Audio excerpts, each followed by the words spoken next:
Nous sommes très heureux de vous retrouver encore une fois de plus dans le cadre de cette émission Plan Grimpant. Bienvenue. Pour aujourd'hui, nous allons faire un retour aux sources, c'est-à-dire à nos traditions et coutumes, pour voir s'il y a encore des valeurs qui pourront nous permettre en fait de faire face à ce courant ou bien à ces concurrents éducationnels qui nous attaquent, nous et nos enfants, parce que nous sommes concernés par ces changements culturels.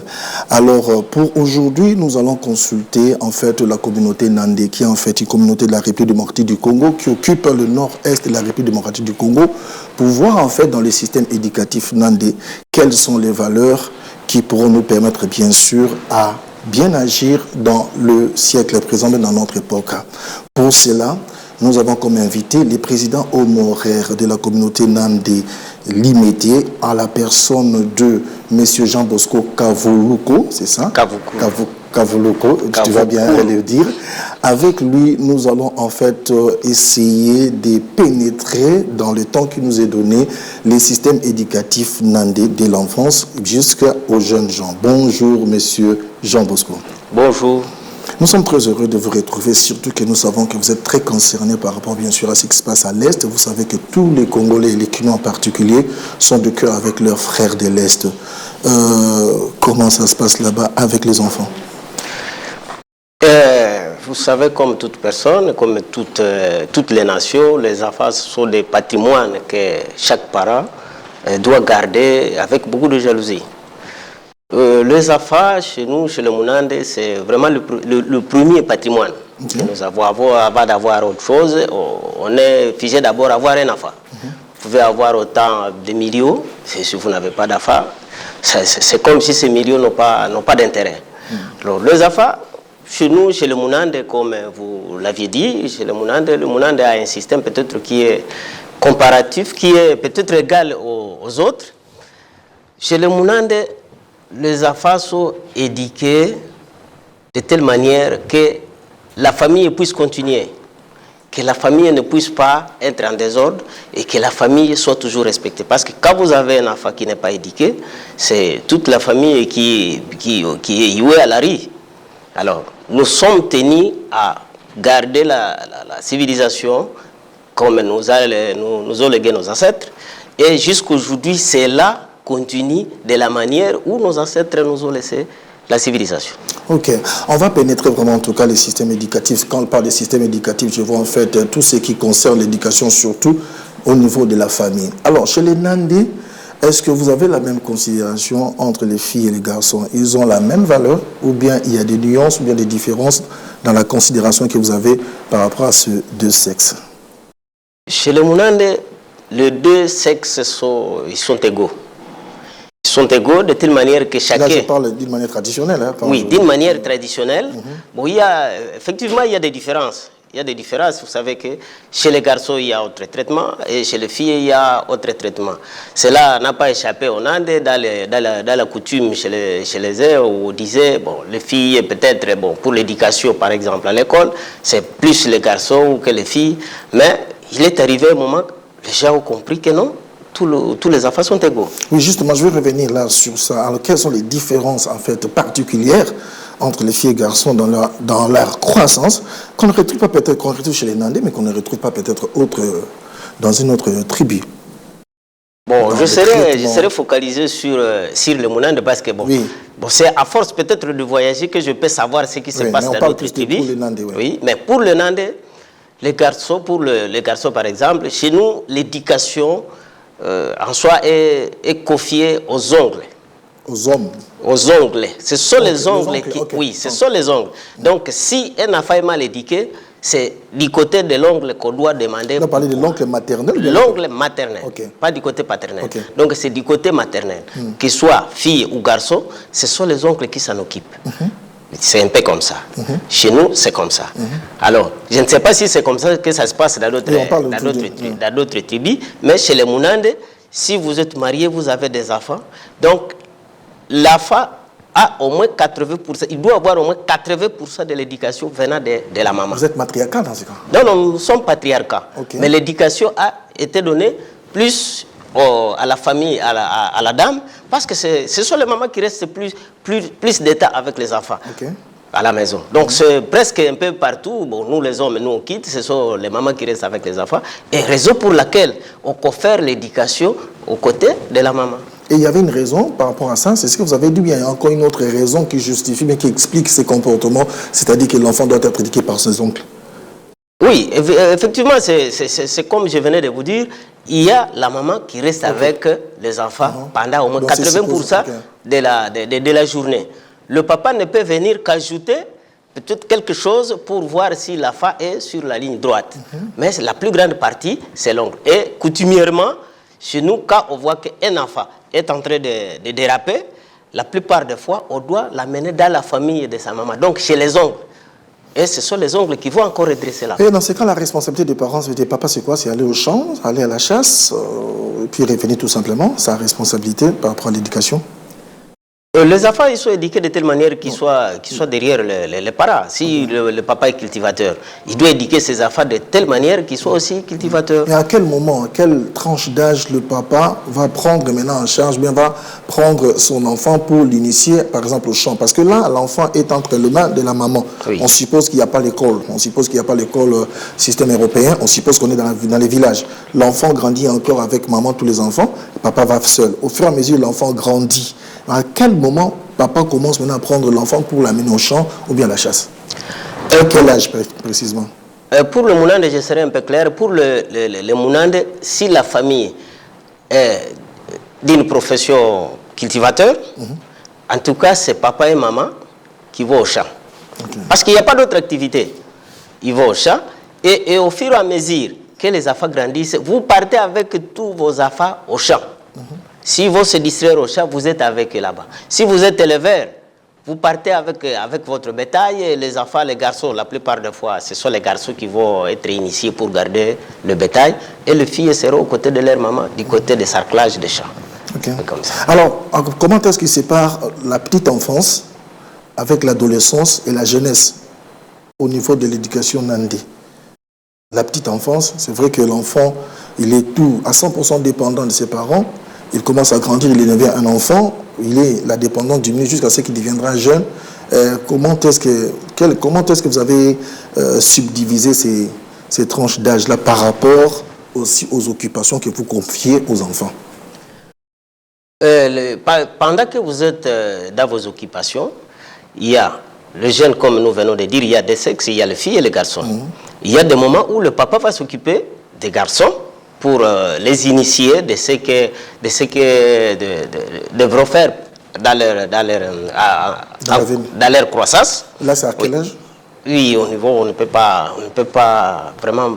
Avec la technologie aujourd'hui, si on est encore... Parce que chez nous, par exemple, les garçons, on devait faire la circoncision, par exemple. Or, la circoncision ne pouvait pas se faire comme aujourd'hui, un bébé quitte déjà la maternité, déjà circoncis. Alors, la circoncision, à l'époque des ancêtres, à un certain moment, avec le changement de la technologie, se faisait par une méthode traditionnelle. Alors, il se faisait comment? On ne pouvait pas circonciser un enfant seul dans un village. On devait attendre qu'il soit 5 ou 3 de même âge et on devait les amener quelque part. Donc il y a des sages, les initiateurs, pour aller faire la circoncision. Comment on appelle déjà ce lieu-là ou bien cette méthode-là? Vous l'appelez comment? Bon, il y a plusieurs appellations par rapport au dialecte. Vous savez, vous êtes au nord, vous êtes au sud, vous ne pouvez pas l'appeler de la même manière. Chez nous, par exemple, on appelle ça le Lusumba. Le Sumba? Oui. Le Lusumba, il y a le Mukumo. Donc les initiateurs vont se retirer avec les enfants. Vous êtes dans une colline quelque part où c'est interdit à une femme d'y arriver. Ce sont les hommes, ce sont les papas qui vont faire la circoncision là-bas, qui vont préparer jusqu'à ce qu'il y ait cicatrisation et ils vont ramener les jeunes garçons. Et en les ramenant, c'est une grande fête parce qu'ils sont partis pour être initiés, ils ont connu autre chose et ils reviennent. Chose qui est différente par rapport aux jeunes filles. Et aux jeunes filles, on les laisse comment? Vous avez dit c'est différent. Les jeunes filles, quant à elles, c'est-à-dire elles sont sous la responsabilité de leur maman jusqu'à ce qu'ils vont se marier. Il n'y a pas, par exemple, des sages qui viennent les initier. Donc pour les filles, il y a aussi une méthode pour initier les filles. Oui, il y a du côté paternel, par exemple, il y a la tante. La tante. Il y a la tante. Et du côté de maman aussi, il y a aussi des mamans leki et des mamans kulutu. Alors, Au village, on faisait ce qu'on appelle Kirimba. Okay. Donc les Kirimba, c'était lié où on va initier les jeunes filles pour dire voici. En attendant, quand vous voyez ça, c'est dans les Kirimba. Alors, il y avait de ces sages mamans qui devaient venir donner ces cours. Donc c'est comme un cours. Okay. Alors on appelait ça Kirimba. C'est là où les jeunes filles étaient toujours éduquées et ils reviennent. C'est pas loin de la maison. Donc on peut avoir ces Kirimba là quelque part. C'est comme une école qu'on a construite quelque part, mais pour la civilisation de la coutume. Mais le contenu de ce que l'on dit là, on ne peut pas découvrir le contenu. Par exemple pour les garçons, je ne sais pas si vous avez eu la chance d'assister et de participer. Le contenu en fait c'est quoi? Qu'est-ce qu'on leur dit? Par exemple, quand ils sont, par exemple, en train d'être initiés, on leur parle de quoi? Du sexe, on leur parle de la vie, on leur parle de quoi? Si on peut avoir 2 ou 3 notions peut-être qui sont développées pour notre instruction. Bon, pour le moment, c'est selon l'histoire. C'est selon l'histoire parce que bon, nous sommes arrivés juste vers la fin de cette culture et on a basculé du traditionnel au moderne. Alors, ce n'est que par rapport à l'histoire, ce que racontaient nos papas. Quand les jeunes garçons sont là, on ne parlait que sexe. Donc on les initie au sexe, c'est parce qu'on est en phase de les initier comment faire les relations sexuelles. C'était ça, on parlait de ça, voici comment ça se passe et tout ça. Donc c'était une école de la vie vers les relations sexuelles. Voilà. Alors, mais vous là, personnellement, vous avez dit que vous avez déjà trouvé que ces systèmes n'existaient plus. Est-ce que vous regrettez d'avoir manqué à cela, d'avoir raté cela, ou bien vous trouvez que c'est normal, vous personnellement? Il fallait peut-être au moins être dans cette histoire, parce que ceux qui sont passés là-bas, quand ils vous disent, vous voyez que vous avez perdu quelque chose. C'est comme aujourd'hui, les étudiants à notre époque, il y avait le blaisaille. Aujourd'hui, ça n'existe plus. Mais un étudiant qui a été bléi et un étudiant qui n'a pas été bléi, il y a une différence. C'est comme les autres, ils étaient bléis avant de venir dans la vie. Mais nous qui n'avions pas, d'une façon moderne, on est à l'hôpital, on revient à la maison, et oui, c'est le papa qui continue à soigner, alors que dans l'ancien système, vous devriez regagner le village après avoir été guéri. Donc, maman ne saura pas ce qui s'est passé. C'était une transformation. C'était une transformation, parce que vous allez retourner avec un corps pas au gras complet. Voilà. Alors, est-ce que c'était le seul moment que l'ancienne génération avait avec les jeunes, sur le plan au quotidien en fait? Est-ce qu'il y a-t-il des moments où aussi le jeune, les enfants se réunissent avec les parents ou bien avec les sages du village pour qu'on puisse leur parler, les éduquer d'une manière permanente? Ou bien ce sont tout simplement ce dont vous avez parlé là, les 2 moments d'initiation pour les filles et les garçons? Non, le système continue. Aujourd'hui, chaque village a ce qu'on appelle les Kiaranda, donc la véranda. Kiaranda. Et même au niveau de Kinshasa, vous attendrez toujours parler de la communauté Nande autour du Kiaranda, tout ça. Les Kiaranda, c'est la case où le papa se réunissent chaque soir. Et tous les enfants garçons doivent se retrouver là-bas en train d'écouter tout ce qui se passe autour de la vie. C'est un peu comme ça. Donc les jeunes garçons, ils sont toujours dans la véranda, au niveau du Kianda. Et les amener à apprendre comment aimer les autres, parce que dans les Kianda, c'est un système où on doit apprendre à quelqu'un comment vivre mutuellement avec l'autre. Quand vous dites l'autre là, forcément, les Nandais, pas d'autres personnes. Non, mais dans un premier temps, le village Nandais, autour, vous avez un village par exemple de 10 ou 15 cases. Bon, on suppose que ce sont des Nandais. Ok. Alors maintenant, il y a la modernité. Il y a d'une part la modernité, d'autre part il y a la tradition Nandais. Si je dois, certainement, peut-être que vous êtes là, vous avez déjà fait un mixage, donc vous vivez un mixage. Personnellement, si on doit parler en termes de pourcentage, si pour un Nandais, pour toi, ou vous qui êtes un Nandais, en fait, s'il faut qu'il y ait mixage, combien de pourcents sur le 100% de ces mixages, combien de pourcents tu réserves à l'éducation traditionnelle, combien de pourcents tu réserves à l'éducation moderne et pourquoi? Bon, en tout cas, en termes de pourcentage, c'est un peu difficile parce que vous savez, la mutation du traditionnel au moderne, le moderne a plus gagné. Le moderne a plus gagné. Parce que, comme je venais de vous dire, moi-même, je ne suis pas passé par l'ancien système, mais je suis né jusqu'au on faisait la démarcation entre ce système et l'autre. Et ce système traditionnel pouvait continuer s'il n'y avait pas installation des dispensaires de l'État. Et tout cela était favorisé. Pourquoi? Parce que les dispensaires de l'État n'étaient même pas tout près. Un dispensaire, par exemple, se trouve à Mbakana. Quelqu'un qui est ici, il faut aller te faire circonciser à Mbakana. Non. C'est pourquoi le vieux commençait un peu à faire les traditionnels et à continuer avec les traditionnels, d'autant plus que ça ne causait pas d'inconvénients. Alors, je pense que avec la mutation moderne, je ne sais pas combien je peux garder comme pourcentage au profit du traditionnel et autant au moderne, parce qu'actuellement, c'est tout le monde qui se trouve au système moderne. Quelles sont les valeurs communes pour les Nandais? Quand je parle de Nandais, je vois tout le monde, parce que les enfants, vous les préparez déjà à l'âge adulte, vous les préparez pour être des adultes responsables. Et c'est vrai que, parce qu'on a remarqué, en fait, il y a une remarque, la plupart de vos filles, de vos garçons, c'est difficile qu'ils puissent se marier avec d'autres provinces, d'autres tribus, en fait. On va y arriver. Mais je veux savoir quand même quelles sont les valeurs un Nandais. Pour vous, qu'est-ce qu'un Nandais doit avoir comme valeur? Qu'est-ce qu'un Nandais ne peut pas manquer comme valeur morale ou bien comme valeur dans sa vie pour qu'il soit reconnu Nandais? Pour qu'il soit vraiment reconnu Nandais, toute personne, d'abord, c'est la personnalité. Il faut d'abord avoir la personnalité.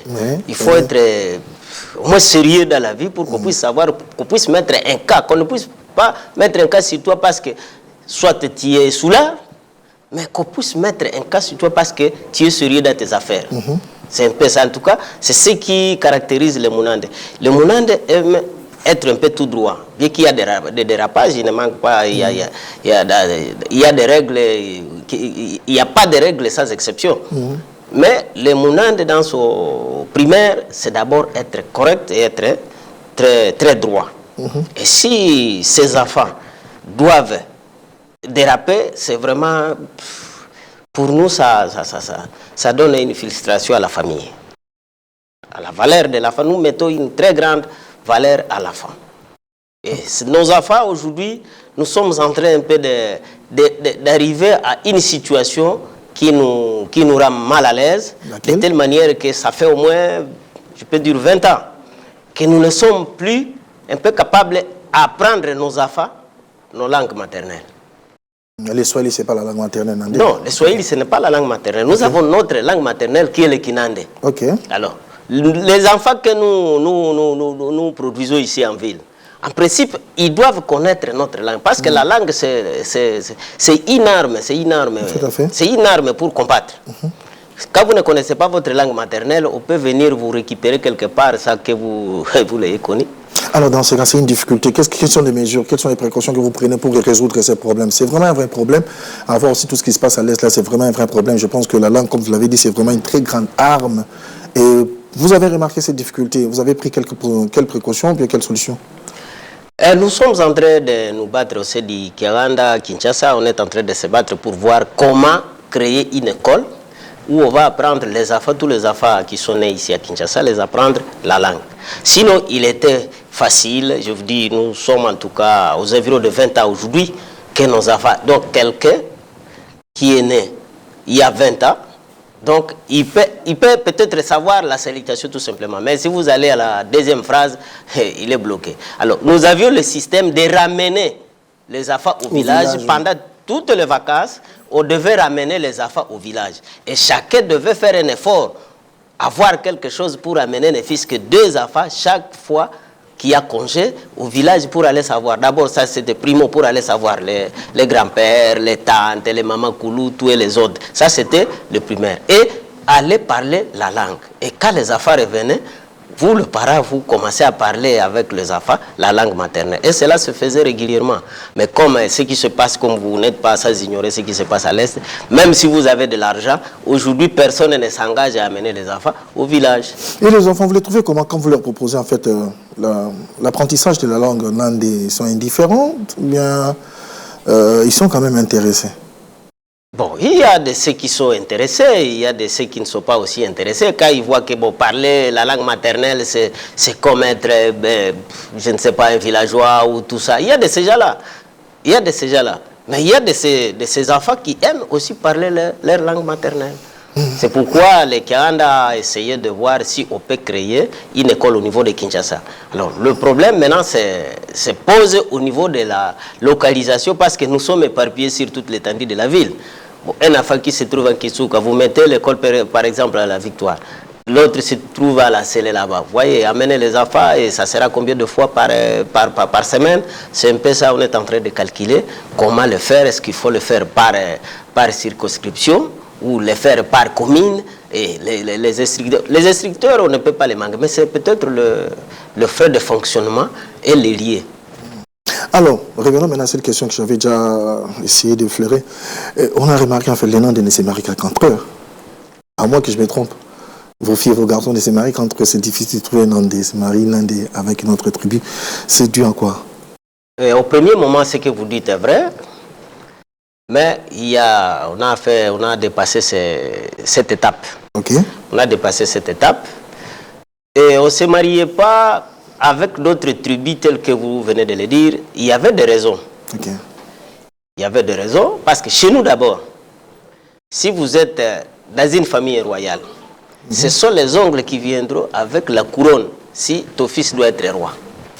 Alors, si vous vous mariez avec une autre tribu, là vous perdez la lignée. Donc les oncles ne seront pas de la lignée, alors vous n'aurez pas quelqu'un pour vous amener la couronne. C'était dans ce sens-là. Alors, il y a aussi nos vieux qui se sont mariés auparavant, qui se sont mariés avec d'autres tribus. Alors, on remarquait qu'il y avait fuite. Il y avait fuite parce que vous vous mariez avec une autre tribu, il y a perte de la langue. Les enfants vont parler la langue de leur maman. Okay. Alors, de l'autre côté, ils peuvent porter le nom de papa, mais ils ne parlent pas la langue de papa. Ils parlent une autre langue, ils ont le nom, ils ne parlent pas le kinande. Et quand vous vous êtes marié, par exemple, ici à Kinshasa, par exemple, où vous êtes dans une province comme Zaïre, les gens, ils se retrouvaient là où ils pouvaient se retrouver, vous vous mariez là-bas, et les enfants vont rester là-bas. Ils ne sauront même pas les lieux de leur papa. C'était à la base de ça. Mais aujourd'hui, on a vu que il faut casser, et on est passé à d'autres étapes. Il y a aujourd'hui des Nandes qui se sont mariés à nos filles du Congo central, de Bandundu. Et il y a des jeunes garçons qui se sont mariés comme ça, des jeunes filles qui sont mariées un peu comme ça. Je peux vous donner des exemples si vous en voulez. Merci beaucoup. Alors, il y a quelque chose que j'avais trouvé très intéressant dans votre tradition, en fait, la manière dont vous nommez les enfants quand ils naissent. Oui, chez nous, les enfants ont des noms originaux. Ok. Oui. Le premier, le deuxième, le troisième, et selon les sexes aussi. Ok. Le premier né, si le garçon, il est Paloukou. Paloukou, qui veut dire l'aîné. L'aîné. Okay. Donc, Paloukou, c'est que c'est un garçon, et il est le premier, il est l'aîné. Comme moi, je suis Paloukou, par exemple. Okay. Alors, on peut avoir aussi une autre appellation. Donc, c'est toujours le premier, mais il peut s'appeler Cambere.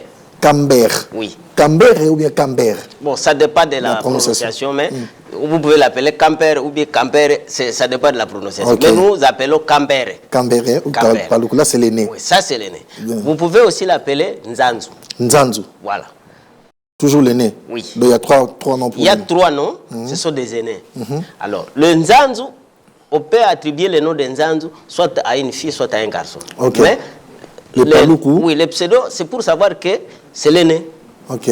Donc, Paloukou, Cambere ou Mumbere. Donc, Cambere peut être Cambere, Mumbere, Paloukou et Nzanzu. Alors, Nzanzu, c'est un nom qu'on peut attribuer aux deux sexes. Okay. Mais Paloukou, ça, ce sont les garçons. Ça, c'est exclusivement aux garçons. Alors, si le deuxième, si il est encore garçon, il s'appelle Kambale. Kambale. Oui, il s'appelle Kambale. Et si c'est une fille? Si c'est une fille, il va s'appeler Kaindo. Kaindo. Okay. Là où il y a changement de sexe. Okay. Il s'appelle Kaindo. Troisième? Troisième, c'est Kasereka. Si le fille, c'est Kavuo. Donc, il y a toute une série. Et si vous arrivez, il y a 7 noms. Il y a 7. Donc, c'est supposé qu'on peut se limiter à 7 enfants. Okay. Et quand vous arrivez à 7, on peut encore recommencer. Quand vous arrivez à la 8e enfant, vous recommencez. 14, okay. vous recommencez. C'est intéressant. Voilà. Voilà, un message, surtout pour les Nandais, par rapport bien sûr à Kimbale, c'est ça?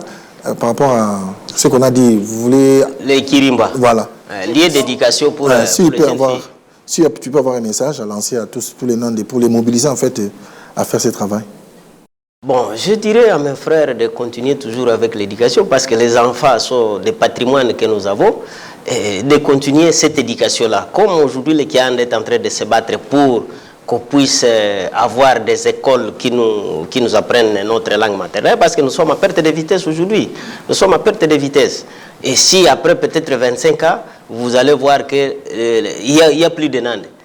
Imaginez-vous que sur terrain, vous arrivez à Beni, les gens sont éparpillés, vous arrivez à Butembo, les gens sont éparpillés, les gens ils fuient de gauche à droite, vous les retrouvez les autres à Nituri, les autres peut-être à Outouélé. Alors nous sommes vraiment à perte de vitesse à tel point que à 30-40 ans, au risque de perdre la tribune. Les Juifs l'ont fait, ils le font encore jusqu'à présent, garder leur langue et garder aussi l'esprit de leur communauté. Et nous demandons bien sûr à tous les Nandais de joindre bien sûr M. Kavoulou. Et aussi, nous avons découvert que nous avons quand même des richesses et des valeurs dans nos coutumes. Nous pouvons encore utiliser ces valeurs pour essayer de résister à tous ces vents qui viennent nous changer en fait de comportement, pour nous donner parfois les comportements des animaux que nous ne soutenons pas. Ça n'est fini pour aujourd'hui. On vous retrouve la fois prochaine avec un autre invité et aussi sur un autre thème. Que Dieu vous bénisse. Bye bye.